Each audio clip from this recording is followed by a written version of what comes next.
Prions. Tendre Père, nous te disons un grand merci. Un grand merci, le Dieu de gloire. Merci, Papa, parce que celui qui nous a dit de travailler au temps favorable ou non, à chaque instant de lever la voix devant toi. Et c'est toi qui prends soin de ton peuple et de tes enfants. Nous sommes fiers de demeurer auprès de toi. Nous sommes fiers de célébrer dans la grandeur. Nous sommes fiers d'élever le nom de celui qui est Dieu, celui qui est proclamé au-dessus de toutes choses. Laisse que ton nom soit élevé, que ton nom soit célébré. Toi qui es le roi des gloires, le Seigneur de notre existence. Nous voulons nous attacher à toi afin de vivre à chaque instant ta parole, parce que tu es Dieu. Bénis ces moments. Bénis ton peuple pour la seule gloire de ton nom, en ton nom Jésus-Christ, que nous avons ainsi prié. Amen. Amen. Voilà, nous allons parler sur la repentance. C'est un thème que notre bien-aimé Boïka a présenté la fois passée. Nous allons, par la grâce de Dieu, essayer de répondre s'il y a non. S'il y a non, s'il n'y a pas de questions, mais nous pouvons au fait passer à autre chose. Pourquoi pas? Parce qu'il y a tellement de choses à dire en ce qui concerne la parole.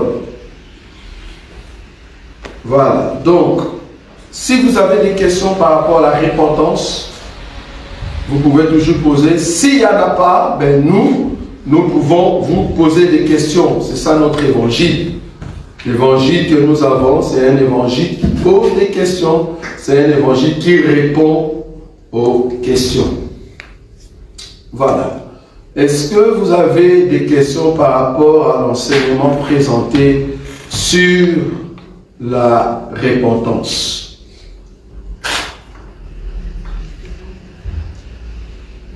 Si vous n'avez pas de questions, ben c'est le ministère qui pose maintenant des questions. Qu'est-ce que vous comprenez par la repentance? Quelle différence y a-t-il entre la repentance et la conversion? Quelle différence y a-t-il entre la repentance et la conversion? Oui. Avant de répondre, docteur, il y a une question qui nous a été posée. Oui. Bon, c'est en relation avec la repentance. Oui. Alors, la bien-aimée était en train de parler des péchés majeurs et péchés mineurs. Alors, elle dit que non, quelqu'un qui commet un péché majeur, est-ce que même s'il se répand, est-ce qu'il sera pardonné? Alors, il est allé dans le passage biblique qui dit que non, tout péché qu'un homme peut commettre est en dehors de son corps. Mais celui qui commet le péché de l'impudicité, il pêche contre son propre corps. Donc, il dit que comme la Bible a martelé là-dessus, donc pour lui, donc, le péché, c'est un péché majeur. Donc, par rapport à ça, si c'est répand, est-ce que le Seigneur va lui pardonner ou non? Très bien. Bon, d'abord, je ne sais pas qu'est-ce que la personne appelle péché majeur. Moi, je crois que nous avons les péchés au pluriel et le péché au singulier dans la Bible. Le péché au singulier, c'est ce que Jacques nous a dit, que je vais prendre. Remarquez ce que Jacques dit ici. Est-ce que c'est Jacques qui a dit ça? Je vais prendre ça. Alors, je vais prendre une écriture là où la Bible dit parle. Ce n'est pas Jacques, hein? Donc, les péchés qui mènent pas à la mort. Attends, je vais chercher cette écriture rapidement. Voilà. Est-ce que nous savons le trouver? C'est 1 Jean. 1 Jean, chapitre 1 Jean, chapitre 5. 1 Jean, chapitre 5. Je commence à partir du verset 14. 1 Jean chapitre 5 à partir du verset 14. Nous avons auprès de lui cette assurance que si nous demandons quelque chose selon sa volonté, il nous écoute. Ok, 15. Et si nous savons qu'il nous écoute, quelque chose que nous demandions, nous savons que nous possédons la chose que nous lui avons demandé. 16. Si quelqu'un voit son frère commettre un péché qui ne mène point à la mort, qu'il le prie et Dieu donnera la vie à ses frères. Il la donnera à ceux qui commettent un péché qui ne mène point à la mort. Il y a un péché qui mène à la mort. Ce n'est pas pour ces péchés-là que je dis de prier. Toute iniquité est un péché, et il y a tel péché qui ne mène pas à la mort. Nous savons que quiconque est né de Dieu ne pêche point, mais celui qui est né de Dieu s'égare de lui-même et le malin ne le touche pas. Je crois qu'on a déjà dit ici, c'est quoi le péché qui mène à la mort? Et le fait de ne pas croire en Jésus-Christ. Non. Le péché qui mène à la mort. Blasphémer contre le Saint-Esprit. Ça veut dire quoi blasphémer? Tu demeures dans un péché alors que tu as la connaissance. Ça va? Tu as la connaissance, mais tu demeures dans ce péché-là. Au fait, tu bafoues ou tu mets de côté ce qui est l'enseignement, c'est-à-dire le Saint-Esprit. Comment est-ce qu'on va te pardonner dans ces cas-là? Ok. Mais non, la question ici que notre bien-aimé a dit, que l'impudicité, c'est un péché qu'on fait contre son propre corps. Est-ce que l'impudicité, c'est blasphémer contre le Saint-Esprit? Non. Oui et non. Pourquoi oui? Oui, si tu demeures là-dedans. Non, parce que tu étais tombé, donc tu peux être pardonné. Donc, mentir, tuer, tout péché, si tu demeures là-dedans, ça devient blasphémer contre le Saint-Esprit si tu avais la connaissance. Donc, du coup, il n'y a pas de péché majeur, il n'y a pas de péché mineur. Tout péché est péché, mais c'est pendant tout péché que tu fais après la connaissance et tu demeures là-dedans, ça devient blasphémer contre le Saint-Esprit. Alors tu n'auras plus ce qu'on appelle la grâce d'être pardonné. Ça va? Tu le fais volontairement. Ça va? Là, tu le fais volontairement, donc il n'y a plus de pardon. Donc, faire l'impudicité, si tu le fais après avoir eu la connaissance et tu demeures, je souligne les termes, demeurer, tu demeures dans cette vie-là et que tu n'abandonnes pas, vouloir ou pas, tu blasphèmes contre le Saint-Esprit. Ça va? La femme adultère, elle a commis l'adultère, on est d'accord, c'était un péché qu'elle a commis au fait contre son propre corps, mais remarquez, Jésus a dit, va et ne pêche plus. Donc, la femme a été pardonnée. Donc, tu peux commettre le péché de l'impudicité, on peut te pardonner. Pourquoi? Parce que tu ne demeures pas là-dedans. Ça va? Je vais prendre encore une écriture par rapport toujours à la repentance. Je prends Jacques. C'était l'écriture que j'avais trouvée tout à l'heure. Jacques chapitre 1er. Qu'est-ce que vous comprenez par rapport à cette écriture? Parce que c'est vraiment là-bas que résident de questions. Je commence à partir du verset 12. Jacques, chapitre 1er, à partir du verset 12, je descends. Heureux l'homme qui supporte patiemment la tentation. Car, après avoir été éprouvé, il recevra la couronne de vie que le Seigneur a promis à ceux qui l'aiment. Donc ici, nous voyons qu'une personne a été tentée par le péché, mais la personne n'est pas tombée. Vouloir ou pas, parce que tu vas gagner la tentation, vouloir ou pas, tu seras sauvé à la fin. Quand nous disons tentation, c'est-à-dire péché. Tu ne demeures pas dans le péché. Ça va? Tu n'es pas une personne qui demeure dans le péché. Tu as vaincu cette tentation-là de demeurer dans le péché, vouloir ou pas, il y aura la récompense. 13. Que personne, lorsqu'il est tenté, ne dise « c'est Dieu qui me tente ». Car Dieu ne peut être tenté par le mal et il ne tente lui-même personne. Ça va? 14. Mais chacun est tenté quand il est attiré, remarquez comment le péché arrive. Chacun est tenté quand il est attiré, ça c'est un. Deuxièmement, amorcé par sa propre convoitise. Troisièmement, puis la convoitise, lorsqu'elle a conçu, enfante quoi? Les péchés. Quatrième. Et les péchés étant consommés, produit quoi? De la mort. Ok. Donc nous comprenons que c'est un païen. Cet homme, c'est un païen. Cet homme, c'est un rétrogradé, c'est-à-dire la tentation est venue, c'est vrai, vouloir ou pas, tout enfant de Dieu, tu es voué à la tentation, ça nous semble. Mais tout enfant de Dieu ne peut pas tomber dans la tentation.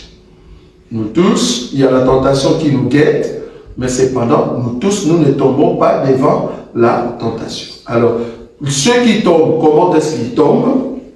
La Bible dit, ils tombent, pourquoi? Parce qu'ils sont attirés par la chose, attirés par le péché.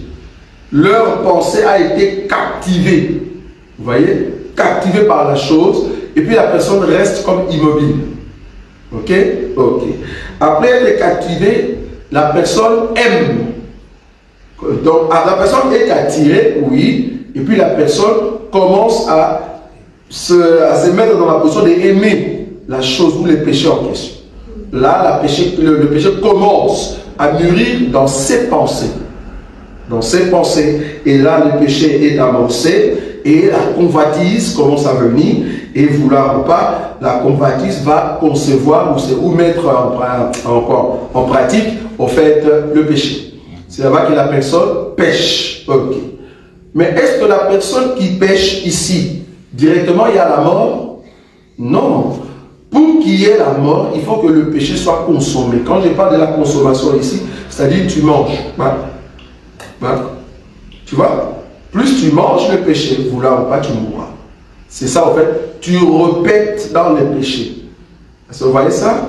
Donc, une personne qui demeure dans le péché, qui consomme le péché, alors la mort, viendra. C'est-à-dire, parce que tu consommes le péché, alors le péché va produire en toi la mort.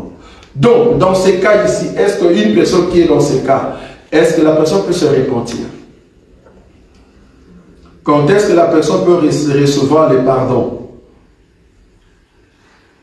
Quand il reconnaît la faute qu'elle a consommée, bien que la personne est tombée, elle se répand. Elle prend la décision d'abandonner. Donc là, la personne ne consomme plus. La personne dit non, c'est vrai que je suis tombé, mais non, je ne veux plus continuer. La personne décide de ne plus continuer. Cette personne reçoit au fait les pardons. Ça va? La personne reçoit le pardon. Quelle différence y a-t-il entre un chrétien repenti et un chrétien repentant? C'est une petite question, mais ça cache la vérité. Quelle différence y a-t-il entre un chrétien repenti et un chrétien repentant? Qu'est-ce que Dieu veut? Est-ce que Dieu veut des chrétiens repentis ou de chrétiens repentants? Donc, repentant dans la phase de se repentir. Repentant, c'est repentant. Bon, repentant. Repentant veut dire quoi? Parce qu'un chrétien repenti, c'est au fait une personne qui se dit, ben, j'ai déjà demandé pardon, ou Jésus nous a déjà pardonné.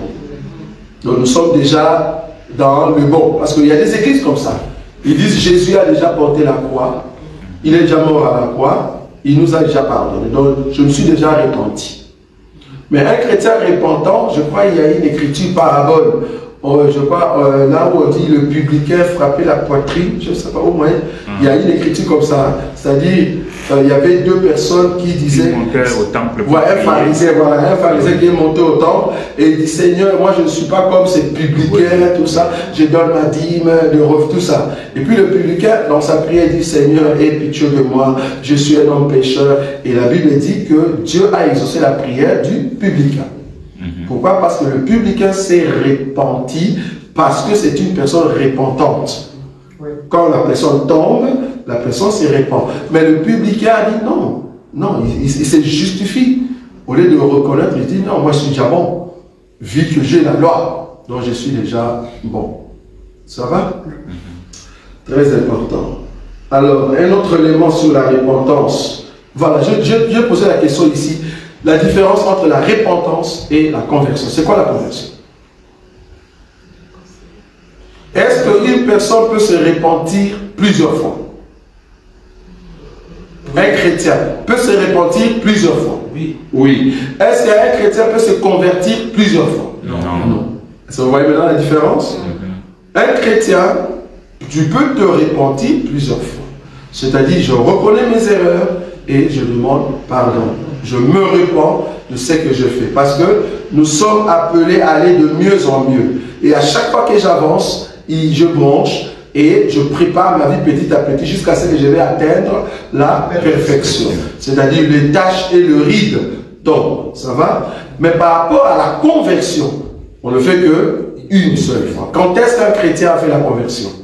Quand est-ce que la conversion vient dans notre vie? Ça veut dire quoi la conversion? Quand il fait volte-face. Voilà, volte-face. C'est-à-dire, je tourne, l'ancienne vie, je ne veux plus, je suis maintenant une nouvelle vie. Ça s'appelle conversion. Abandonner l'ancienne vie pour entrer dans la nouvelle vie. Ça, c'est une conversion. Tu ne peux pas le faire plusieurs fois. Non. Tu te convertis au christianisme, tu te convertis en Christ et Jésus, tu as donné ta vie en Christ et Jésus pour une fois. Tu ne peux pas le faire plusieurs fois. Alors, une personne qui l'a fait 2 fois, comment on l'appelle dans la Bible? C'est un chien. C'est-à-dire quelqu'un qui rentre tout le temps dans ce qu'il avait vomi. Ça va? Je crois même Paul dit, c'est comme si vous crucifiez pour la 2e fois le Seigneur Jésus. Ça va? Donc on ne peut pas se repentir 2 fois. On se repent une seule fois dans sa vie. Pourquoi? Parce que tu as changé de chemin et tu entres dans une nouvelle voie. C'est ça qu'on appelle la conversion. Donc si tu es chrétien, vouloir ou pas, c'est parce que tu as changé ta vie et tu veux vivre maintenant la vie de Jésus. Ça va? Donc vous voyez la différence entre la repentance et la conversion. C'est très important. Ça va? Par rapport à la marche, la repentance, est-ce que la repentance par rapport à Jean chapitre 15, on va dire, wow. Je n'étais pas là, mais j'essaie d'amener cet enseignement par la grâce du Seigneur. Jean chapitre 15, remarquez ce qu'il est dit ici. Avant de prendre 15, je prends d'abord 13. Jean chapitre 13.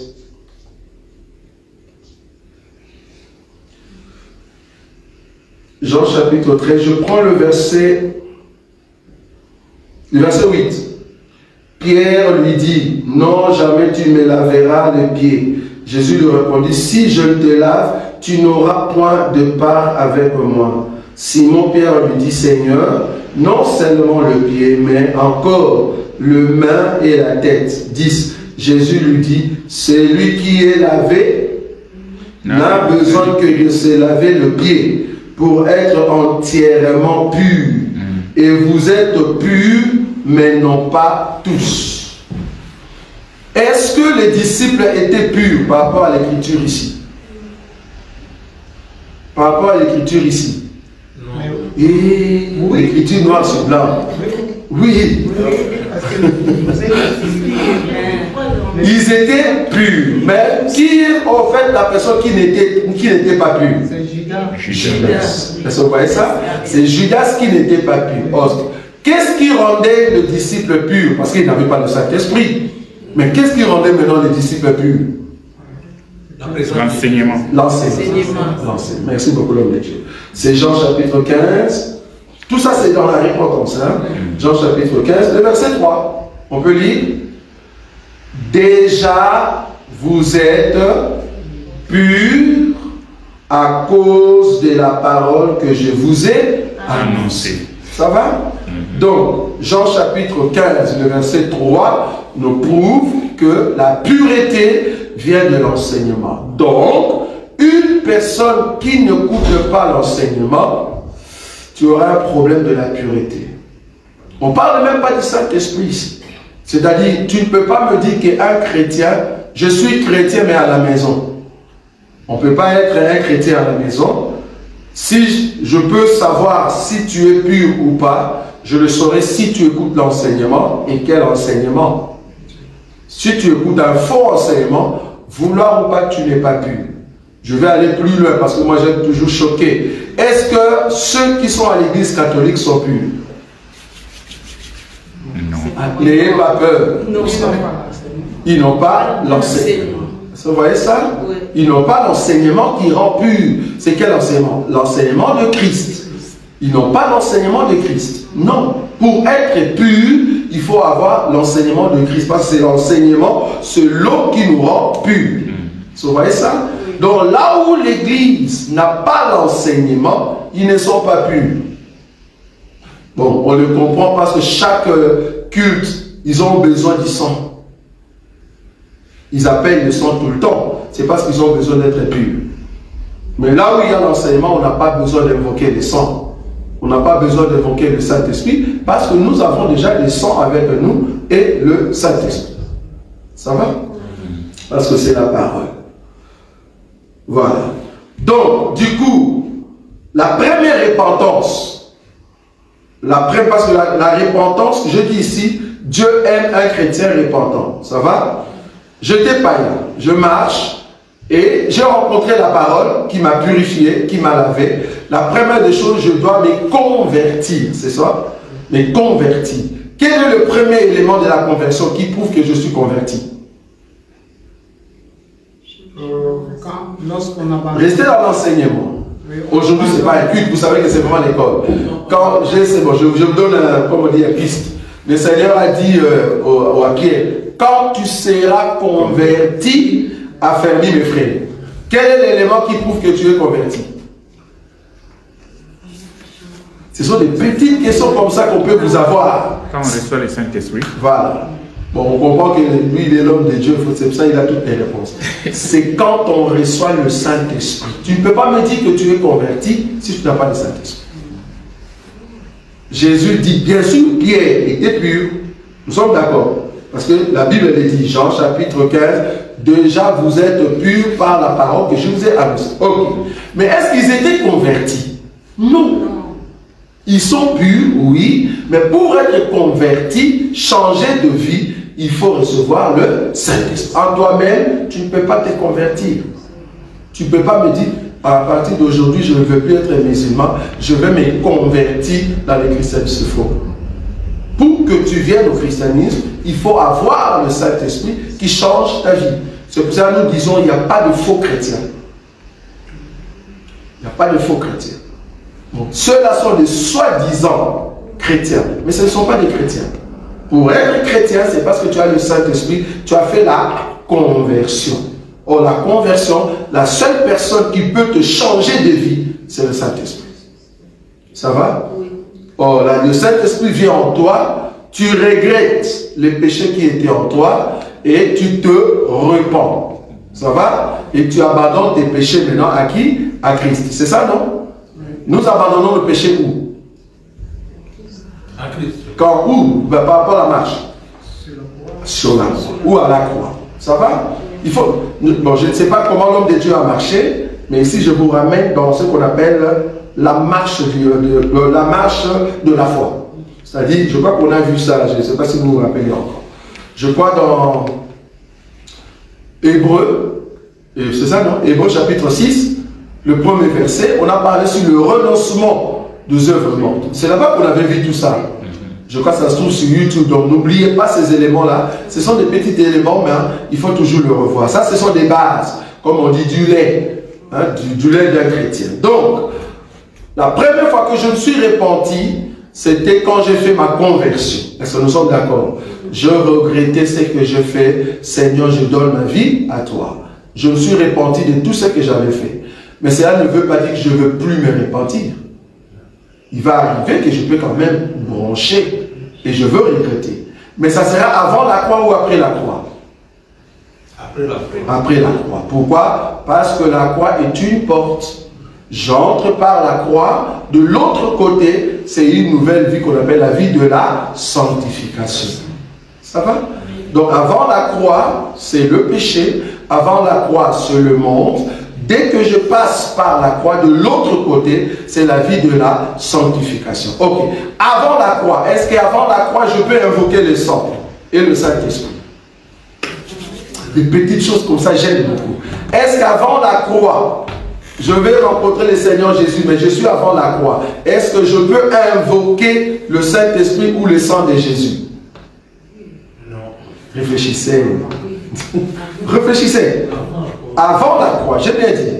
Avant la croix, je dis ici, c'est le temps du péché. Je suis encore dans le monde. Maintenant, je viens rencontrer l'enseignement. Est-ce qu'il faut que je puisse... Quand je dis invoquer ici, ce n'est pas une prière.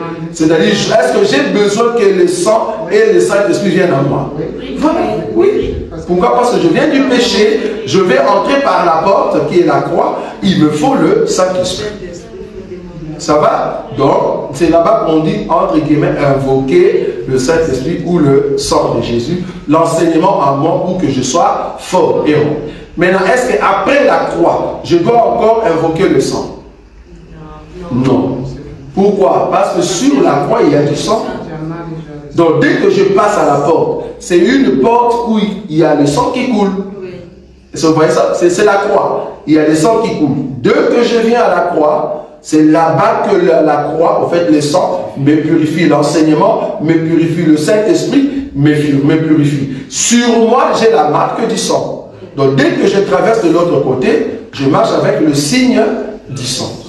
Donc, je n'ai plus besoin d'invoquer le Saint-Esprit. Ça va?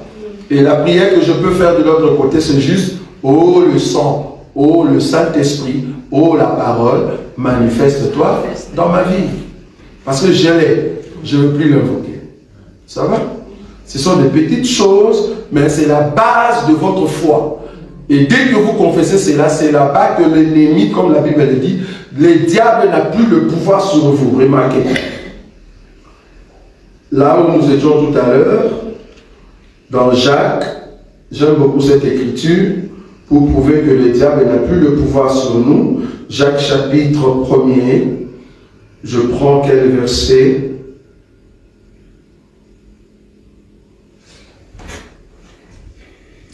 Donc, je prends quelle écriture? Non, c'est 1 Jean, qu'est-ce que j'ai dit? Là où nous étions tout à l'heure, c'est 1 Jean combien? On a dit tout à l'heure 1 Jean 5. 1 Jean 5, combien? 8. 8. Non, c'est pas 8. 1 Jean 5, combien? 14. C'était 14. On a commencé de 14 jusqu'à 18, je crois. Oui, c'est ça, 14, c'est 14. Donc, à 16, on a lu. Dans le verset 18, nous savons que quiconque est né de Dieu ne pêche point, mais celui qui est né de Dieu s'égare de lui-même, et le malin ne le touche pas. Tu vois? Parce que tu as déjà les sangs, tu as déjà le Saint-Esprit, ben le malin ne peut pas te toucher. Ça va? C'est ça l'assurance du salut. Celui qui a fait la conversion vraie, tu as le Saint-Esprit, tu as le sang, la parole, l'enseignement en toi. Dès que tu passes la croix, tous tes péchés restent à la croix. Tu es de l'autre côté, tu n'as plus de fardeau. C'est pour cela que nous disons que quand tu traverses la croix, tu ne peux plus posséder. Un enfant de Dieu ne peut pas être possédé. Si tu es possédé, c'est parce que ta conversion n'était pas juste. Tu peux être oppressé, c'est-à-dire le démon te dérange, les mauvais esprits te dérangent. Tu es oppressé, pourquoi? Parce que tu as la vérité et les esprits mauvais commencent à paniquer et c'est là-bas qu'ils commencent à te déranger. Mais tu ne peux pas être possédé de mauvais esprits. Non. Pourquoi? Parce que de l'autre côté, tu marches avec le signe du sang. Ça va? Le signe du sang. Dès que l'ennemi voit le signe du sang, il n'a plus le pouvoir d'entrer dans ta vie. Pourquoi? Parce que tu as le sang. C'est pour cela que nous condamnons tous ceux qui invoquent le sang dans leurs églises. Tous ceux qui invoquent le Saint-Esprit dans leurs églises. Au fait, vous déclarez tout au devant Satan. Nous n'avons pas les sangs, nous voulons l'appeler maintenant. Et là, l'ennemi va se jouer de vous. Parce que vous n'avez pas la foi que vous avez au fait de Christ.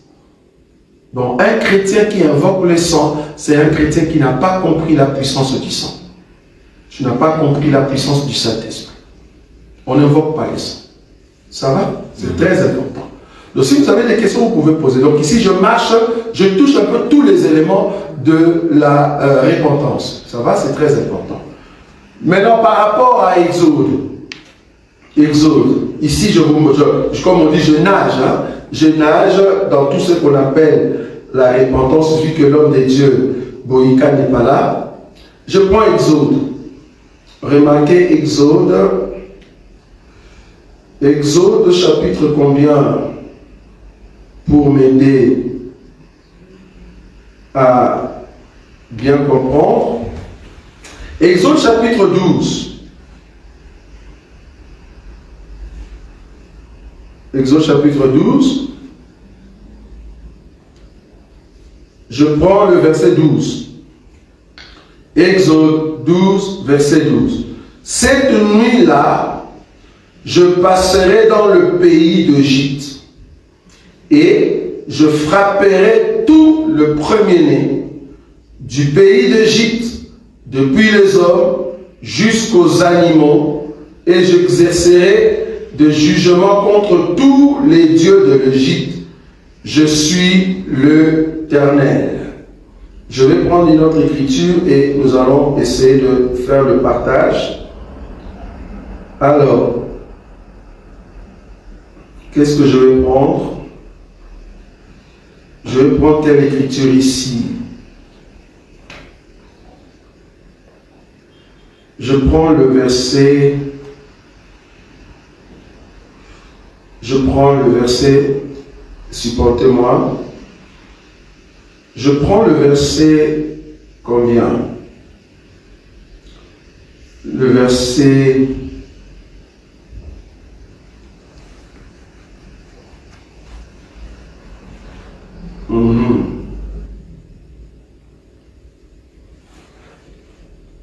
Je cherche dans Exode ici, là où on parle de l'ange de la mort. Est-ce que vous voyez ça? Ça doit être vers 12 ou 13, hein, donc je le cherche rapidement. Donc, alors, voilà.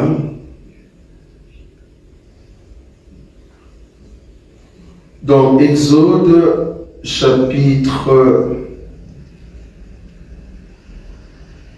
Bon, dans Exode, là-bas, je ne le vois pas. Je ne sais pas si vous avez vu ça. Peut-être ça va être dans d'autres écritures. Donc on parle de l'ange de la mort. Je ne sais pas si vous voyez ça. Donc en ce qui concerne Exode 12, ici l'Éternel dit, c'est lui-même qui va passer. Nous sommes d'accord? Ça va? Mais dans d'autres versions, on dit l'ange de la mort. Mais non. Est-ce que Dieu est un ange de la mort? Wow. J'aime beaucoup de petites questions comme ça. Regardez, dans le verset 12, il est dit ceci. Cette nuit-là, je passerai dans le pays d'Égypte et je frapperai tout le premier-né du pays d'Égypte, depuis les hommes jusqu'aux animaux, et j'exercerai de jugement contre tous les dieux de l'Égypte. Je suis l'Éternel. Les sangs vous servira de signe sur les maisons où vous serez. Je verrai les sangs et je passerai par-dessus vous. Et il n'y aura point de plaie qui vous détruise quand je frapperai le pays d'Égypte. Vous conserverez le souvenir de ce jour, vous le célébrerez par une fête en l'honneur de l'Éternel. Vous le célébrerez comme une loi perpétuelle pour vos descendants. Pendant 7 jours, vous mangerez de pain et ainsi de suite. Alors, quelle écriture qui peut m'aider ici? Bon, je ne le vois pas ici, mais je peux toujours le chercher prochainement.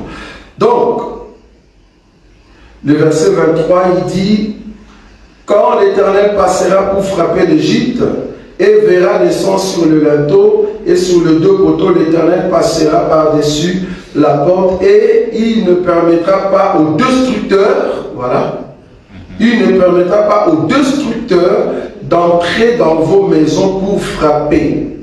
Ça va? Vous avez vu ce terme-là? Alors, le verset 29. Au milieu de la nuit, l'Éternel frappa tout le premier-né dans le pays d'Égypte, depuis le premier-né de Pharaon assis sur son trône, jusqu'au premier-né du captif dans sa maison, jusqu'à tout le premier-né des animaux. Pharaon s'éleva et ainsi de suite. Voilà, bon, je peux prendre juste le terme destructeur. Est-ce que ici, Dieu est un ange de la mort? Est-ce que Dieu est un destructeur? Donc moi je dirais que c'est la sanction qui serait imputée aux Égyptiens. Oui, mais il a utilisé, en fait, un corps. Il a utilisé un corps. Et c'est qui le corps en question? Le diable. Le diable. Vous voyez ça? Vous voyez ou pas? C'est là-bas que nous disons que le diable est un serviteur de Dieu. Vous voyez ou pas? Parce qu'il y a d'autres églises qui pensent que, au fait, le diable est ennemi de l'Éternel. Ils sont vraiment ennemis. Donc, c'est vraiment l'ennemi que toi et moi, on ne se parle pas. Tu vois? Ils oublient que le diable aussi est serviteur de l'Éternel. Ça va? C'est-à-dire, on lui donne des ordres et il le fait. Je crois qu'il y a même une écriture concernant Akab. Dieu dit, je veux, c'est Dieu. L'Éternel dit, je veux séduire Akab. Alors, qui peut séduire Akab? Qui peut séduire Akab? Et la Bible dit, un esprit est sorti et il a dit, moi. Et l'Éternel lui demande, comment est-ce que tu vas le faire? Il dit, je serai dans la bouche de ces gens-là comme étant un esprit de mensonge. Or, nous savons que le père de mensonge, c'est qui? C'est Satan. Ça va? Et on lui a donné l'ordre, ok, vas-y. Ça, c'est l'Éternel qui donne l'ordre à Satan d'aller, au fait, être un esprit de mensonge dans la bouche. C'est comme Job. Pourquoi nous disons ça? C'est pour vous dire que si tu es un enfant de Dieu, crois. Parce que si tu es passé déjà de la croix et que tu es de l'autre croix, de l'autre côté, nous qui sommes enfants de Dieu, passés par la croix, tout ce qui nous arrive, ce n'est pas Satan. C'est Dieu lui-même. Ah, ça tu ne savais pas? Voilà. Tout ce qui nous arrive, c'est papa. Ça va? Je demande à papa d'abord pourquoi. Et papa peut me dire, c'est parce que tu avais fait ça et ça et ça. Mais c'est pendant tout ce qui arrive chez l'autre, chez mon frère ou mon bien-aimé, je, maintenant le pouvoir, étant un bien-aimé du Seigneur, de venir consoler ce frère et prier avec le frère et chasser le mauvais esprit. Ça va? Oui ou non? Vous ne comprenez pas ce que je dis? Oui. Je répète. Tout ce qui nous arrive, par exemple, il y a ton enfant qui est malade à la maison, c'est ton enfant. Tu vas prier pour ton enfant. Maintenant, toi-même, tu es malade. Tu vas dire, au nom de Jésus, toi, maladie en moi. Ça n'a pas de sens. Si tu es malade, qu'est-ce que tu fais? Ou soit il y a un problème qui arrive, tu fais comme David, tu remercies le Seigneur. Je ne sais pas si vous voyez là où je suis. Tu remercies le Seigneur. Pourquoi? Parce que ta prière à toi, c'est ça le pardon. C'est ça la purification, c'est ça la sanctification en toi-même. Je ne sais pas si vous comprenez là où je suis. Je prends Job. Qui a frappé Job? C'est Dieu lui-même. Est-ce que Job a dit, Satan, je te lis, toi qui es venu avec la maladie? Non, parce que c'est lui, c'est en lui.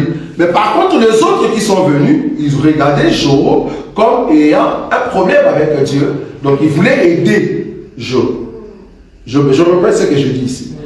Tout ce qui t'arrive en toi, dans ton corps, dans ta vie, c'est Dieu. Si tu veux demander, ne demande pas aux hommes, va demander à Dieu, Seigneur, qu'est-ce que j'ai fait? Ça va? Est-ce qu'il ne serait pas mieux de dire que c'est Dieu qui permet? Je ne suis pas encore là. Bon, je vois là où tu es. Là, tu es déjà à la fin. Ok, d'accord. Voilà, là tu es déjà à la fin. Je comprends. Parce que ici, par exemple, Dieu n'est pas le destructeur, mais c'est Dieu qui a permis au diable de le faire. Vous voyez ça? Mais ce n'est pas Dieu qui est descendu pour le faire. Mais ici, c'est Dieu, au fait, dans la peau, au fait, qui a envoyé, au fait, l'ennemi pour le faire. Parce que beaucoup ne savent pas que Dieu est ténèbres. Ils restent seulement dans l'idée que Dieu est seulement lumière. Vous savez que Dieu est ténèbres. Hey. Oui. Aïe, aïe, aïe, aïe. Je croyais que c'était des bases. Je croyais que c'était des biscuits pour nous. Dieu est ténèbres. Je prends l'écriture. C'est parce que vous croyez que le terme ténèbres dans la Bible veut dire Satan, les démons. Voilà, c'est ça le problème. Ok, on va prendre l'écriture. Dieu est ténèbres. Voilà. On va dire, c'est ça l'enseignement, tu vois? C'est ça l'enseignement pour comprendre ce que nous, on prêche ici. Je suis où? Je prends une écriture dans Exode, c'est ça? Hein? Exode chapitre 14. Exode chapitre 14, frère José, on va lire. Maman Angèle, le verset 19. On peut lire ensemble? Est-ce qu'on peut lire ensemble? Oui.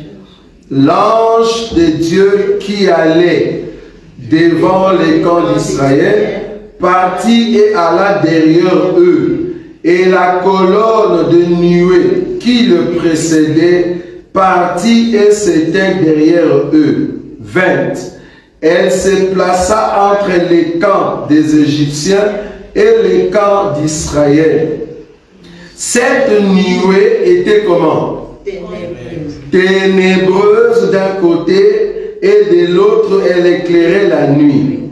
Et les deux camps n'approchèrent point l'un de l'autre pendant toute la nuit. Est-ce que les enfants d'Israël étaient la lumière ou étaient dans la lumière? Était dans la lumière. Était dans la lumière. On répète.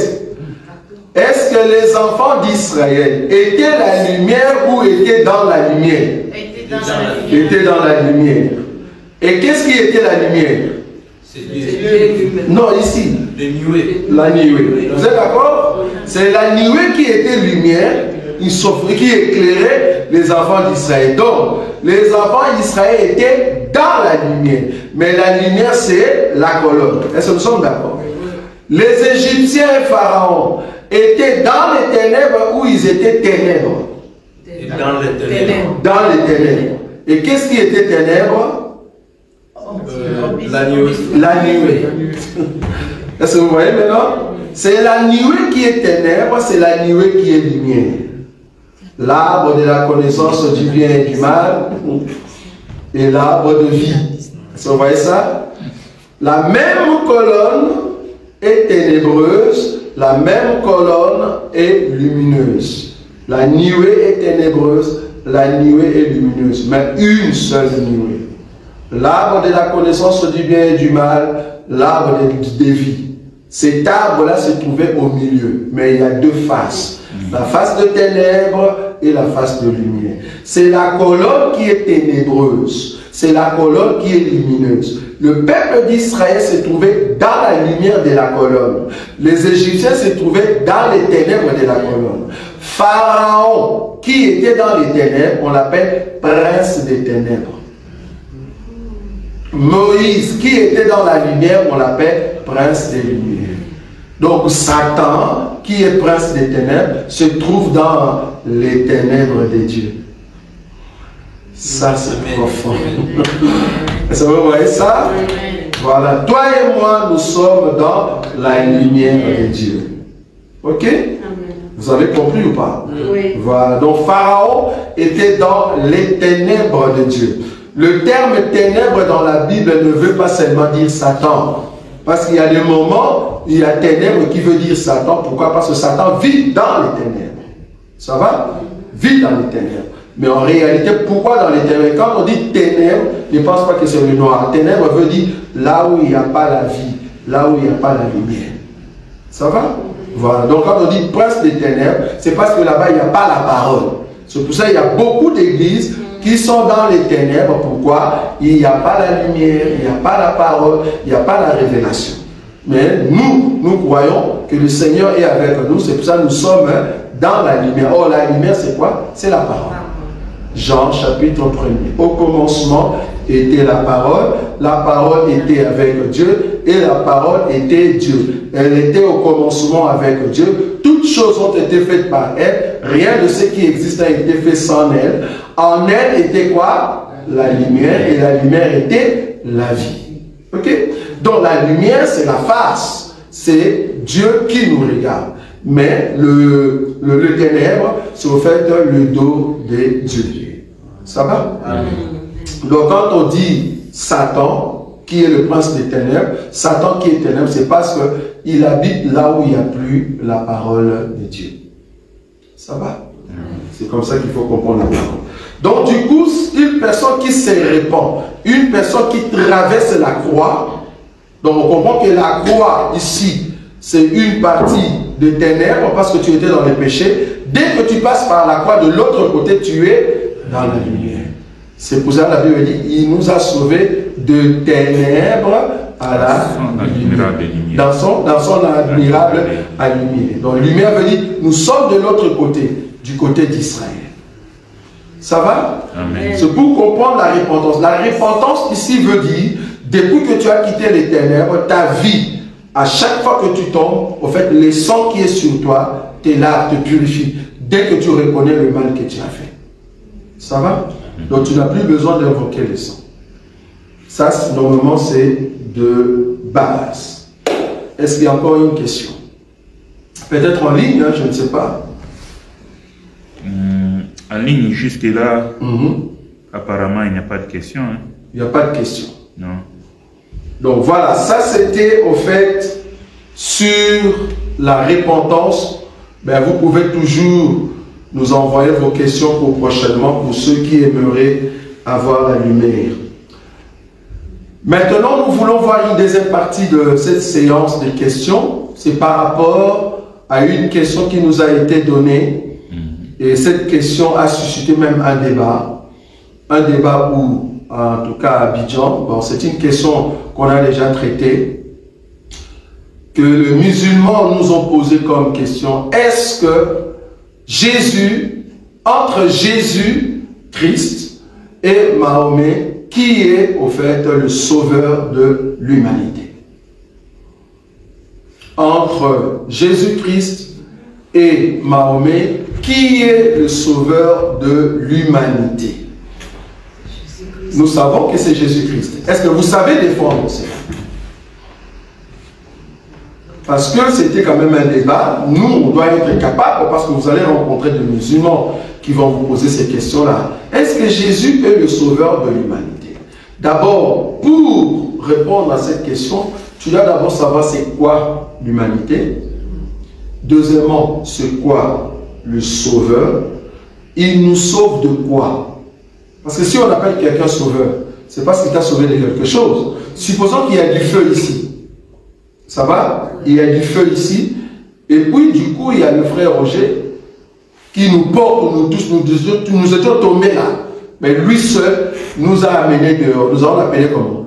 Il nous a sauvés du feu. C'est notre sauveur, oui ou non? C'est notre sauveur. Dans la Bible, il y a plusieurs sauveurs.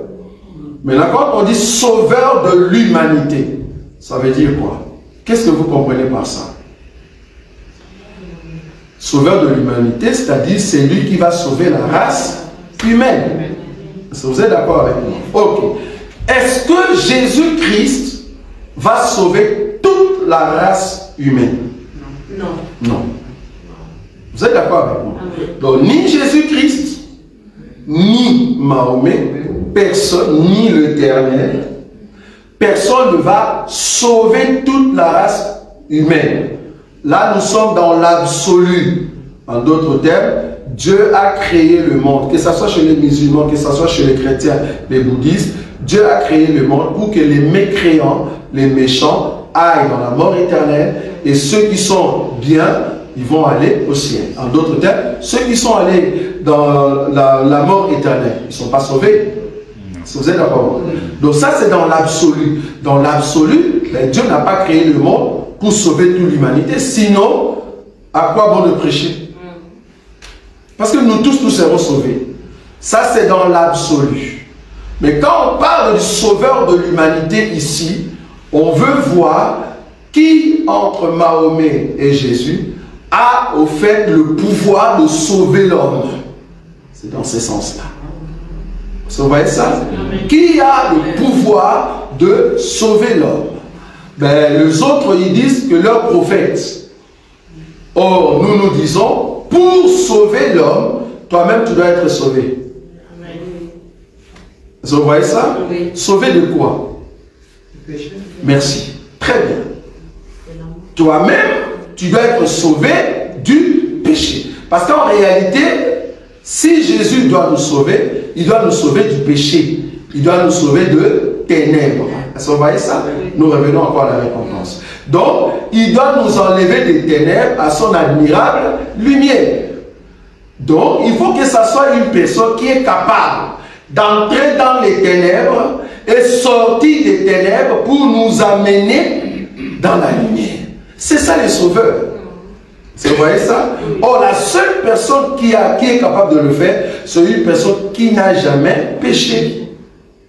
Or, Mahomet, même dans le Coran, nous avons plusieurs versets du Coran qui prouvent que Mahomet c'est un pécheur. Et lui-même reconnaît. Et d'ailleurs, lui-même, il dit que je ne sais pas, je ne connais pas mon sort. Bon, pour ceux qui aimeraient qu'on puisse donner ces versets-là de coranique, on peut toujours donner cela. Je ne connais pas mon sort et je ne sais pas le sort de ceux qui me suivent. Mais j'espère, au fait, à mon Dieu, c'est-à-dire leur Dieu. Vous voyez cela? Il espère en leur Dieu. Mais alors que Jésus, ce n'est pas le cas. Jésus a dit, venez à moi, vous tous qui êtes chargés et fatigués, je vous donnerai du repos. Donc, une personne qui peut nous appeler comme ça, c'est parce que cette personne est capable de vaincre les péchés. Amen. Et effectivement, il a vaincu les péchés. Amen. Vous voyez ça? Donc, un sauveur qui nous sauve du péché, tu dois être sans péché pour nous sauver. Toi, tu n'es pas pompier. Comment tu vas nous sauver du feu? Amen. Il faut avoir les habits qui te protègent contre le feu. Toi, tu n'as pas les habits contre le feu, mais nous tous, nous allons mourir. Amen. La preuve, Jésus est mort, il est entré dans les ténèbres, mais il est sorti. Ah, amen. Ça c'est un sauveur. Amen. Il est sorti. Donc du coup, Mahomet ne peut pas être le sauveur de l'humanité parce que lui-même est retenu par la mort. Mais Jésus, non. Jésus est sorti de la tombe. Amen. Vous voyez la différence? C'est là-bas que nous disons que Jésus, au fait, est le sauveur de l'humanité. Mais non, quand l'Écriture dit, je vais prendre l'Écriture, parce que c'est cette Écriture que le musulman nous donne. Je vais prendre cette Écriture. Qu'est-ce que vous comprenez par là? J'ai encore 30 minutes, hein, donc j'aime toujours passer des bons moments avec vous. Je prends cette Écriture, comme ça je veux voir si vous comprenez et si vous pouvez faire au fait de débat avec ce genre-là. Voilà, je prends Matthieu. Matthieu, chapitre 10.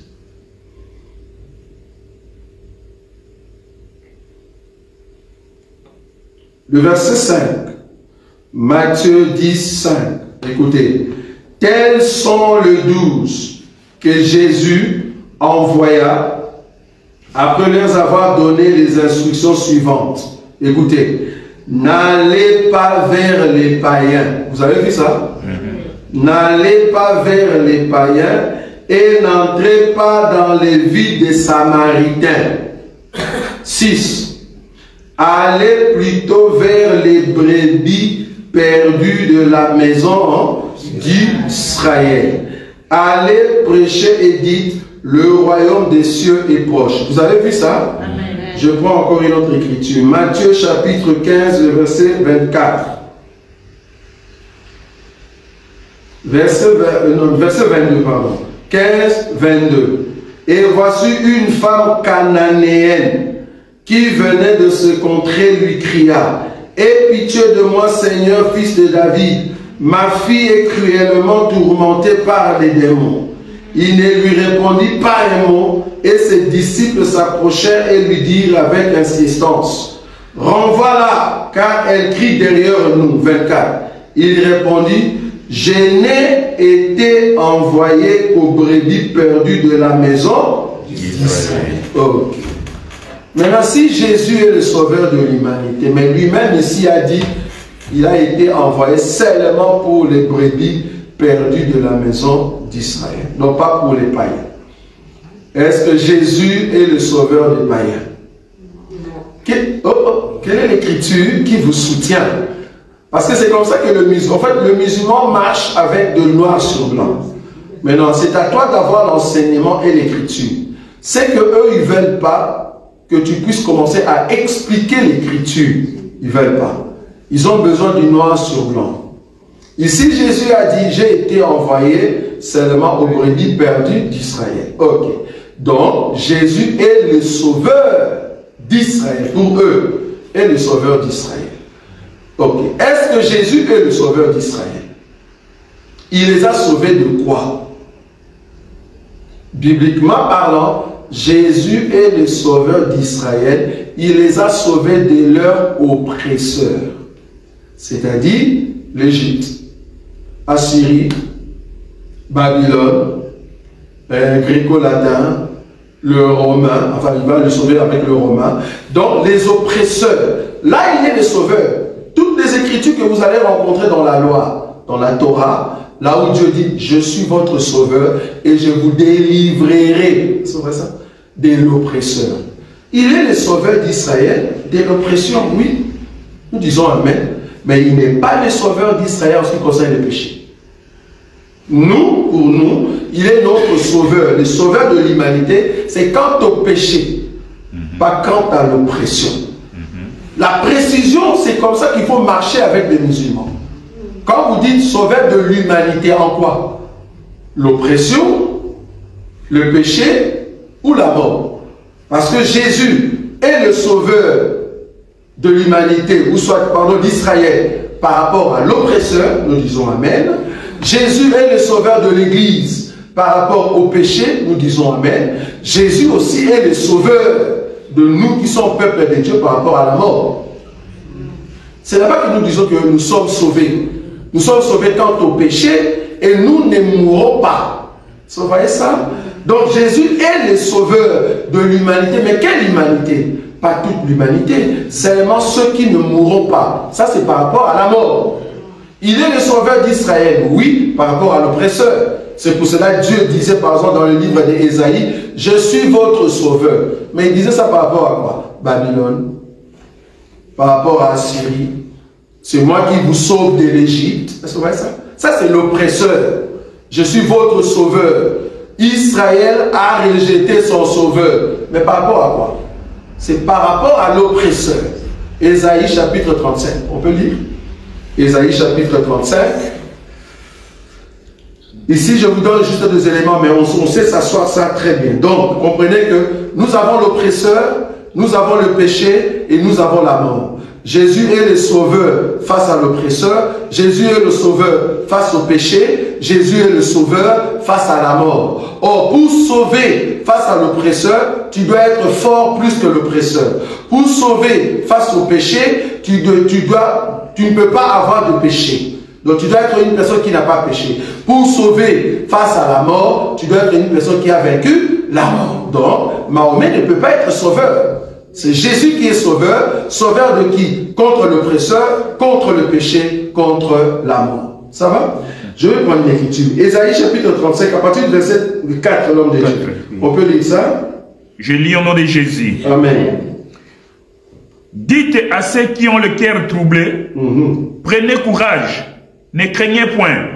Voici votre Dieu, la vengeance viendra, la rétribution de Dieu, il viendra lui-même et vous sauvera. Ah, donc c'est un sauveur. Oui. Il viendra lui-même et nous sauvera. L'écriture continue. Alors s'ouvriront les yeux des aveugles, s'ouvriront les oreilles des sourds, alors les boiteux sauteront comme un cerf, et la langue du muet éclatera de joie, car des eaux jailliront dans les déserts et des ruisseaux dans la solitude. Ésaïe 62, 11. C'est le même verset. Mais regardez maintenant l'expression qu'on a tenue ici. 62, 11. Ésaïe 62, 11. 62, 11. Oui. Je lis au nom de Jésus. Amen.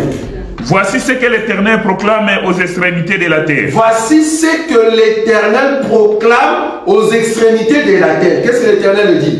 Dites à la fille de Sion. Oui. Voici ton sauveur arrive. Voici ton sauveur arrive. Voici le salaire est avec lui. Oui. Et les rétributions les précèdent. 12. On les appellera peuple saint, racheté de l'Éternel, et toi, on t'appellera recherché, vil nom délaissé. Mais il y a combien de personnes ici dans le verset 12? On les appellera, vous êtes d'accord avec moi? Amen. Peuple d'abord, saint, racheté de l'Éternel, point virgule. Et toi, mais attendez, donc il y avait une autre personne, et maintenant il y a les toi. C'est-à-dire nous avons ici deux personnes. Amen. Il y a une personne qui est sainte, rachetée, ça va? Oui. Sainte, rachetée, et toi on t'appellera comment? Recherché, vil, non, délaissé. Nous avons combien de personnes? Deux personnes. Wow. Peuple saint, peuple racheté, et le peuple recherché. Je répète, peuple saint, peuple racheté et le peuple recherché. On recherche quelque chose qui était perdu. Vous voyez ça? Quand la Bible dit alors tout Israël sera sauvé, on parle de rechercher. Les réchappés ou les rescapés. Vous voyez ça? Ça, c'est le peuple recherché. Okay. Jésus est le sauveur du peuple recherché. Nous disons Amen. Le racheter, c'est-à-dire, on avait déjà acheté, puis on les rachète. Normalement, c'est l'église. Le peuple saint, c'est aussi l'église. Mais une église qui est scindée en deux. Une église qui est scindée en deux. C'est-à-dire, le saint et le racheté. Qui est le peuple qu'on a racheté pour la deuxième fois? C'est Israël. Oui, non. Nous, Israël déjà ici, c'est le... Comment on dit? C'est Israël, c'est juste. Merci beaucoup. C'est juste. C'est Israël par rapport aux 144 000. Merci beaucoup. Et le recherché, c'est qui? C'est le rescapé. Et le peuple saint, c'est l'église. Vous voyez ça? Donc, Jésus est le sauveur de ce peuple ici par rapport au péché et la mort. Pas par rapport à l'oppresseur. Oppresseur, si on appelle la mort comme oppresseur, oui. Mais quand on dit oppresseur comme Rome, comme Babylone, comme Grec, comme Assyrie, comme Égypte, ça c'est vraiment Israël terrestre. Dieu est le sauveur d'Israël. C'est pour ça qu'on dit, voici votre sauveur, voici votre Dieu viendra lui-même et il vous sauvera. Or, Dieu est venu dans la chair de Jésus. Quand Jésus est venu sur la terre, Israël a dit, voilà c'est le Messie. Messie veut dire notre sauveur. C'est lui qui va nous sauver de qui? Des Romains. C'était pas du péché. Est-ce que vous voyez ça? Pour Israël, voilà c'est lui qui va nous sauver pas du péché, de l'oppresseur, des Romains. Donc pour Israël, Dieu est le sauveur contre l'oppresseur. Mais pour nous, Église, pour le peuple saint, pour le peuple qui va hériter le royaume, Dieu est notre sauveur quant au péché et quant à la mort. Amen. Vous voyez ça? C'est pour ça que quand nous disons Jésus est le sauveur de l'humanité, c'est parce que lui seul est capable de briser la force de l'oppresseur. Il est capable, il a vaincu, le péché et il est sorti du tombeau, c'est-à-dire qu'il n'est pas mort. C'est lui qui peut être sauveur de l'humanité. J'ai expliqué ici l'humanité dans l'absolu. Or, dans l'absolu, même l'Éternel ne peut pas être sauveur. Pourquoi? Dieu ne peut pas sauver tous les hommes. Sinon, même Goliath va entrer, même Judas va entrer. Or, dans ces niveaux-là, non. Il n'y a personne qui est sauveur dans ces niveaux-là. Maintenant, quand on vient maintenant par rapport à l'oppresseur, par rapport au péché, par rapport à la mort, c'est Jésus qui est le sauveur de l'humanité. Mahomet n'est pas sauveur de l'humanité. Ce sont des pays. Oui. Non, on a une question ici d'un bien-aimé, Oui. Mwamba. Oui. Alors, c'était par rapport à l'invocation des saints et du Saint-Esprit. Ok. Donc, malgré qu'on a déjà Passé. C'est pas grave. Oui. Il y a encore 20 minutes. Ok. Et dit ceci. La pratique ou la mention invoquer les saints ou les saints, Oui. le Saint-Esprit, Oui. dans beaucoup d'églises est-elle mauvaise selon les Écritures? Et comment faire comprendre cela? Merci beaucoup. Donc la mention, en tout cas d'invoquer le sang et le Saint-Esprit, comme nous l'avons dit tout à l'heure, nous trouvons le sang à la croix. Or, la croix, c'est une porte qui sépare les ténèbres et la lumière. C'est la colonne qui avait les deux faces. Ça va? Ceux qui sont dans les ténèbres, c'est le prince des ténèbres, c'est-à-dire Pharaon et les Égyptiens. Nous étions en Égypte, nous étions dans les ténèbres. Maintenant, quand je viens à la croix, je fais ce qu'on appelle la conversion. Je change de vie, je me répands de mes péchés. C'est là-bas que je trouve le sang. Le sang est sur moi. C'est-à-dire la vie des dieux, l'âme des dieux est en moi. C'est l'enseignement, le Saint-Esprit. Dès que je passe de l'autre côté, je suis dans la lumière. Je ne suis plus dans les ténèbres, mais le signe du sang est sur moi. On peut invoquer que quelque chose qu'on n'a pas. Alors que toi, tu l'as déjà, pourquoi l'invoquer? Parce que je l'ai déjà. Ce que je veux demander, c'est la manifestation du sang, de l'huile, de l'onction, du Saint-Esprit qui est en moi. Ça va? Donc, du coup, une église qui fait mention de faire invocation du sang, invoquer le Saint-Esprit, c'est comme si nous sommes encore en Égypte.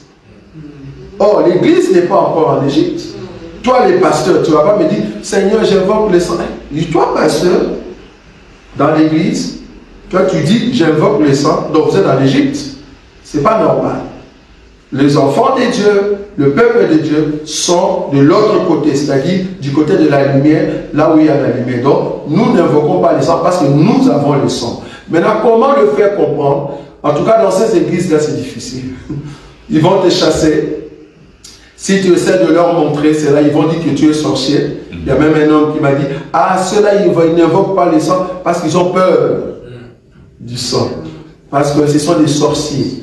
J'ai dit, bon, ok, toi, pardon. Par contre, viens maintenant invoquer le sang au milieu de nous. Tu vas voir si ton sang va faire tomber quelqu'un parce que toi, tu as le sang.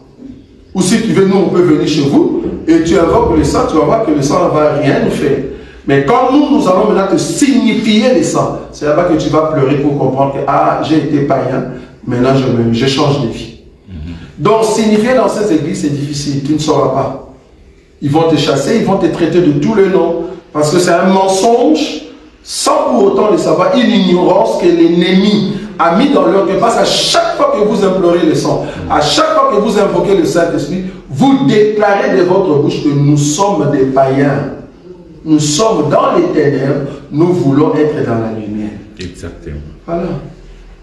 Donc l'ennemi est très content. Donc c'est vraiment un péché terrible. Ça va? Un enfant de Dieu ne peut pas invoquer le sang.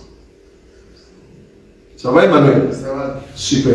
Donc tout à l'heure, on a parlé sur entre Mahomet et Jésus, qui est le sauveur de l'humanité, par rapport à des questions concernant les ténèbres et la lumière. Nous avons dit que pour être sauveur de l'humanité, si tu es sauveur d'Israël, comme on a dit dans la Bible, il faut sauver Israël de son oppresseur. Or, nous savons que les oppresseurs d'Israël sont 7, sont au nombre de 7, c'est-à-dire l'Égypte, Assyrie, Babylone, Médo-Perse, Grec, Romain et très bientôt l'Union européenne. C'est-à-dire l'Europe. Ça va? 7. Ce sont les oppresseurs d'Israël. Et Dieu qui sauve tout le temps Israël contre ses oppresseurs, Israël appelle Dieu le sauveur. Donc Dieu est le sauveur de brebis perdues de la maison d'Israël. Nous disons oui, mais par rapport à l'oppresseur, pas par rapport au péché. Non. Par rapport au péché, Dieu est notre sauveur, nous qui? Israël céleste. Vous voyez ça? Israël céleste, Dieu nous a sauvés du péché. Pourquoi? Parce que lui-même n'a pas péché. Ne peut sauver du péché que celui qui n'a pas péché. Ne peut sauver de l'oppresseur que celui qui a le pouvoir sur l'oppresseur. Ne peut sauver de la mort que celui qui ne meurt pas. Ça va? Donc Dieu, Jésus, nous a sauvés du péché et de la mort. Donc il est notre sauveur. C'est dans ce sens-là que nous disons, c'est Jésus qui est le sauveur de l'humanité. Et oui. En plus de cela, si Jésus est le sauveur de l'humanité, ça veut dire que, étant que sauveur, tout le monde sera sauvé. Dans l'absolu. D'office, il n'y aura pas d'enfer. Donc c'est ça qu'on a dit ici. Tu réfléchis vraiment comme on a dit tout à l'heure. Donc quand on dit le sauveur de l'humanité dans l'absolu, ni Jésus, ni Mahomet, ni l'Éternel est sauveur de l'humanité. Parce que même l'Éternel, quand il a créé les hommes, il n'a pas créé les hommes pour que tout le monde soit sauvé. Non, non. L'Éternel même, il n'est pas sauveur de l'humanité. Est-ce qu'on est d'accord? Même l'Éternel. Donc dans l'absolu, il n'y a personne qui est sauveur de l'humanité. Parce qu'on a déjà, depuis le début, quand l'homme a péché, Dieu a déjà scindé en deux. Il y aura les condamnés, ceux qui ne seront pas sauvés et ceux qui seront sauvés. Donc, tout le monde ne sera pas sauvé. Donc le sauveur de l'humanité dans l'absolu, il n'y en a pas. Maintenant, quand on vient à l'oppression, quant au péché, quant à la mort, c'est là-bas que nous disons seul Jésus est le sauveur de l'humanité. Pourquoi? Parce qu'il sauve Israël de l'oppression, il sauve les nations quant au péché et la mort. Donc, Mahomet ne nous a pas sauvés contre l'oppression. Qui? Il n'a pas sauvé le musulman contre l'oppression. Non. D'ailleurs, lui-même, il recherche la lumière auprès d'une autre personne. Donc, il n'est pas la lumière. Il amène les gens à la lumière. C'est la lumière qui, au fait, nous sauve de l'oppression. Donc, du coup, Jésus nous a sauvés de l'oppression, Jésus-Christ, hein, de l'oppression. Il nous a sauvés du péché. Il nous a sauvés de la mort. C'est pour ça que nous disons que c'est lui qui est, au fait, le sauveur de l'humanité. C'est-à-dire, il a sauvé les hommes. Et Mahomet aussi ne sauve pas pour les péchés. Non, lui, il ne sauve pas. Il amène les gens au salut. Mais lui, il n'est pas salut. Je ne sais pas si tu vois la nuance. Il amène les gens à la lumière parce qu'il dit, je suis la voie. Je suis quelqu'un qui vous amène vers. C'est un peu comme Jean-Baptiste. Jean-Baptiste. Voilà. Donc, il n'est pas, au fait, le sauveur.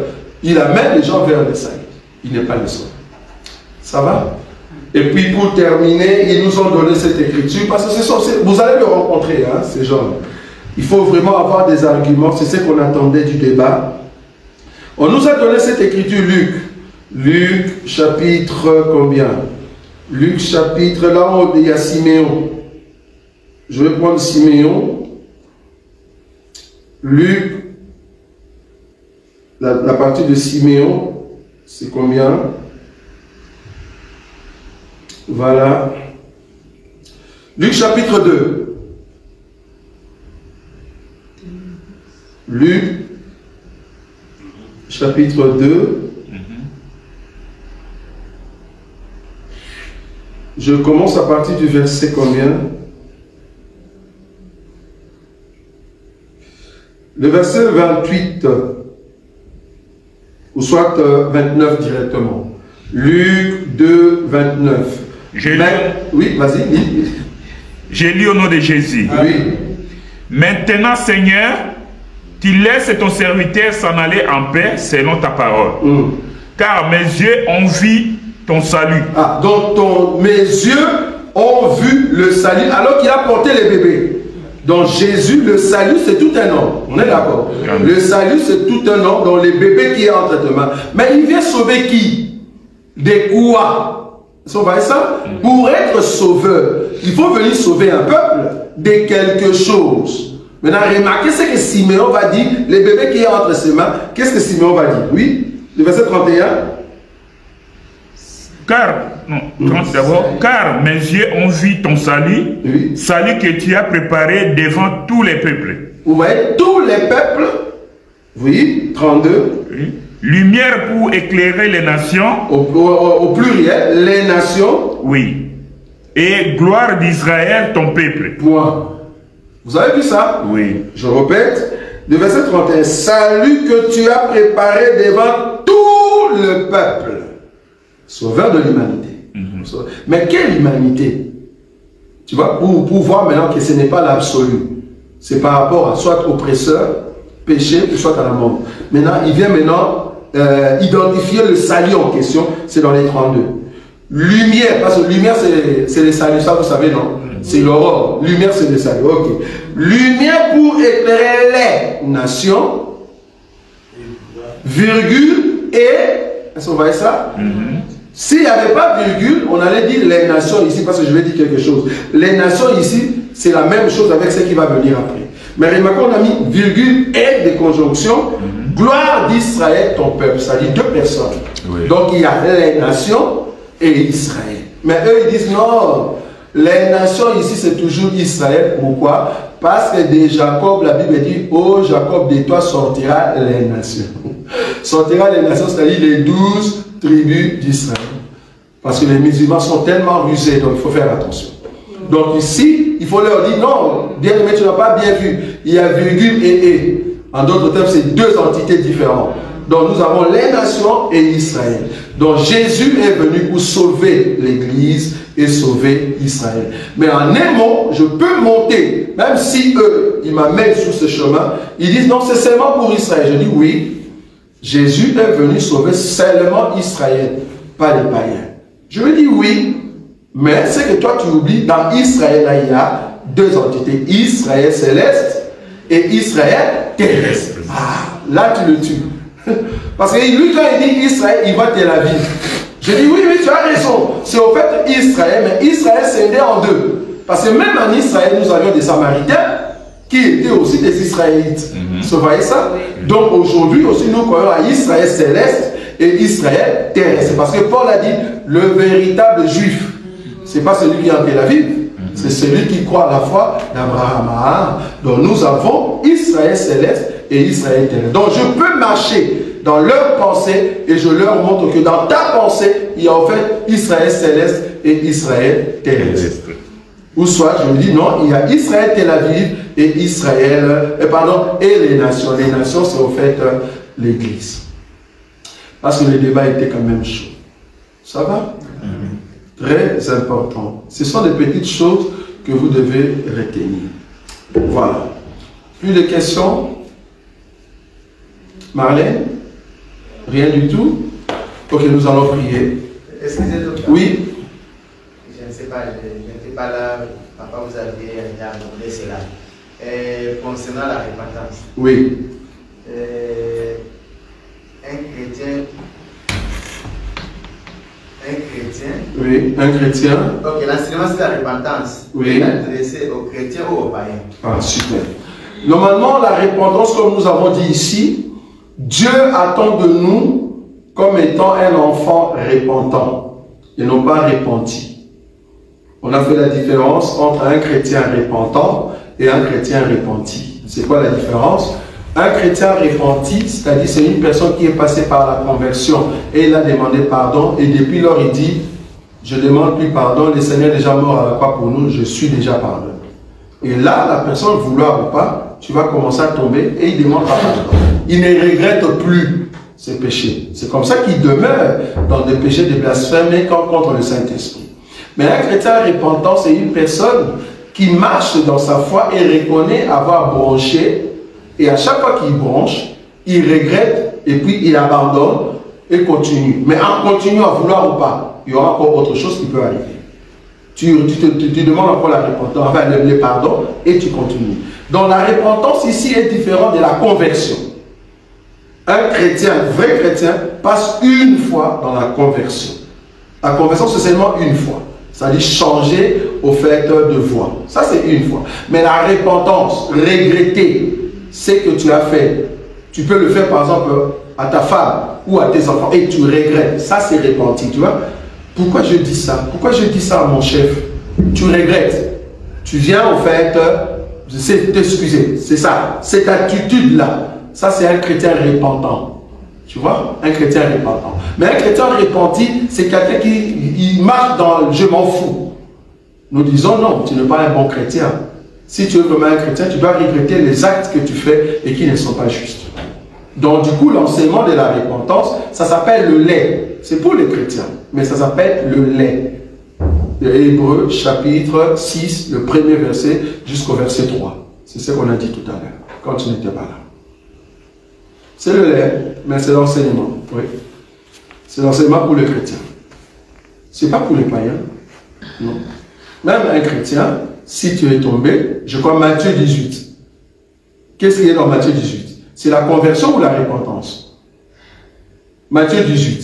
Si ton frère a péché contre toi, c'est quoi? La repentance. C'est ton frère. Ce n'est pas un païen, ce n'est pas un prochain. C'est ton frère. La Bible dit, si tu écoutes, tu as gagné ton frère. Donc, il a regretté ce qu'il a fait. Voilà. Maintenant, docteur, on évoque toujours dans nos prières quotidiennes, c'est repentir, ça demander pardon. C'est pas ce que moi j'ai dit ici. Quand tu tombes, tu regrettes. Ne garde pas les péchés. Je garde ça lundi, mardi, mercredi. Les dimanches, tu viens avec. Seigneur, tu vois les paquets de péchés là, je viens demander pardon pour tout ça. Non. Un enfant de Dieu, dès que tu tombes, tu regrettes. On n'a pas besoin de demander pardon tout le temps. C'est-à-dire, quand je regrette, c'est ça, en fait, le pardon qui est exprimé. Et faites toujours la différence entre péché, transgression et offense. Le péché qui est mélangé avec l'offense, ça tombe quand je reconnais le mal que j'ai fait à l'autre et il n'y a plus péché. Tu vois? Donc tout ça, il faut bien voir. Donc je ne veux pas garder mes péchés pour venir demander dimanche. Non. Dès que je tombe sur place, je regrette. C'est comme Pierre, il a regretté quand le son du coq a chanté, il regrette. Mais bien qu'il n'était pas encore converti, mais il était pur, c'est ce qu'on a dit tout à l'heure. Oui. Pierre était pur, tu es d'accord avec moi? Il était pur. La Bible dit, déjà vous êtes pur par l'enseignement que vous entendez, par la parole. Mais il n'était pas encore converti. Ça va? Quand est-ce qu'il est devenu, quand est-ce qu'il s'est converti? C'est quand il a reçu le Saint-Esprit. Ce sont des petites choses qui sont avant. Oui, Marie? Oui, il y a une question qui est venue dans ma tête. Então, para essas pessoas que pedem sempre, como disseste, não podemos pedir toda hora sangue de Deus, sangue de Deus. Oui, ce système ici qui fait que les gens demandent tout le temps le sang de Jésus. Tem a mesma coisa que quando também estão a orar, dizem, pedem também perdão pelo que fizeram. Oui, tem alguma coisa a ver? Est-ce que c'est presque la même chose pour une personne qui, à chaque fois, il demande pardon dans la prière ou dans le culte? On dit maintenant, nous allons demander pardon pour tout ce que... Chaque fois, il y a cette séquence-là dans d'autres églises où nous allons maintenant demander pardon. C'est-à-dire, il y a un système. Nous disons non. Nous, ici, tu vas remarquer que non. Si l'homme de Dieu qui dirige, il sent dans son cœur que nous pouvons mettre une prière dans ce sens-là, oui. Parce que le culte, c'est quoi? C'est un culte d'action de grâce, un culte d'adoration. Nous venons pour adorer Dieu. Nous ne venons pas culte de pleurs ou demander pardon. C'est vrai, l'homme qui dirige, il peut toujours avoir, si Dieu le pousse pour qu'on entre là-bas, il peut toujours le faire. Mais ce n'est pas systématique. C'est-à-dire, nous savons qu'après ici, nous allons demander pardon. Après le pardon, nous entrons ici. Après, non. Parce que dans ces églises, on sait déjà comment ça déroule. Quand ils entrent, nous allons remercier le Seigneur parce que nous sommes venus dans la maison du Seigneur. Ici, ce n'est pas la maison du Seigneur. Nous remercions le Seigneur parce que nous sommes venus, bienvenus dans la maison du Seigneur. Ça, ce n'est pas la maison du Seigneur. La Bible dit, ne savez-vous pas que vous êtes les temples du Saint-Esprit et que les temples de Dieu et que le Saint-Esprit habite en vous. Donc c'est nous qui sommes les temples. Donc nous sommes des temples mobiles. Quand nous venons ici, c'est le rassemblement ou assemblée de temples. Donc nous tous, nous sommes des temples. Donc les 4000, ce n'est pas les temples de Dieu, c'est nous. Ok. Donc bienvenue, ils disent bienvenue dans la maison du Seigneur. Et nous allons remercier le Seigneur. Ok. Ils entrent maintenant dans le pardon. Ils entrent dans le pardon. Seigneur, pardonne-nous. Après le pardon, nous allons demander le sang de Jésus. Pour que le sang de Jésus purifie les pardons qu'on a fait tout à l'heure. Maintenant, quand on demande pardon, le sang, après le sang, demandons maintenant que le Saint-Esprit vienne parce que le péché avait empêché le Saint-Esprit d'agir. Par rapport à quelle écriture, on ne sait même pas. Et c'est là-bas qu'ils vont commencer à appeler le Saint-Esprit, Saint-Esprit, qui t'a, l'Esprit de Dieu agit. Et dès que l'Esprit de Dieu est là, c'est-à-dire nous avons la force. Maintenant, on va chasser les démons. Tu vois? Donc c'est vraiment systématique. Donc chaque fois, c'est vraiment le même modèle. Quand on chasse maintenant les démons sont partis, donc le terrain est libre. Demandez maintenant tout ce que tu veux. Dieu, ça va. On en a marre de ces prières-là. D'ailleurs, quand on ouvre le Saint-Esprit. Donc on en a marre Donc là, maintenant, le terrain est libre. C'est-à-dire Satan est parti bien amené. Donc, c'est comme si les Satan empêchait ta prière pour demander quelque chose à Dieu. Sois sérieux. Même Satan dit, je suis fort, mon frère, auprès de cette église. Je ne savais pas que j'étais fort comme ça. Voilà. C'est parce qu'ils n'ont pas l'enseignement. Donc, nous faisons un culte d'adoration et puis voilà. Ça va? Voilà, nous allons prier. Tendre Père, nous te disons merci. Merci, le roi des gloires, celui qui nous aime tellement. Tu nous donnes la connaissance à chaque instant pour aimer ta parole. Ta parole est la lumière pour ceux qui te connaissent. Pour nous, Seigneur, tu es notre sauveur. Le sauveur de l'humanité qui a enlevé les hommes dans le péché. Le sauveur de l'humanité qui a vaincu la mort en nous donnant la vie. Merci, Seigneur, parce que tu as banni la force de notre oppresseur, l'ennemi Satan qui nous menaçait.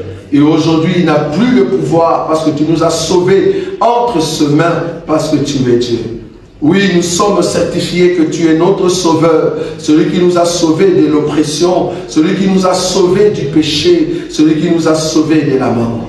Oui, tu es notre sauveur. Bénis ton peuple et marche avec nous dans la lumière, aujourd'hui et à jamais. Toi qui es notre force et notre salut, que cette nuit soit une nuit de paix et de sécurité et que ta grâce soit sur nous. En ton nom, Jésus-Christ, que nous avons ainsi prié. Amen.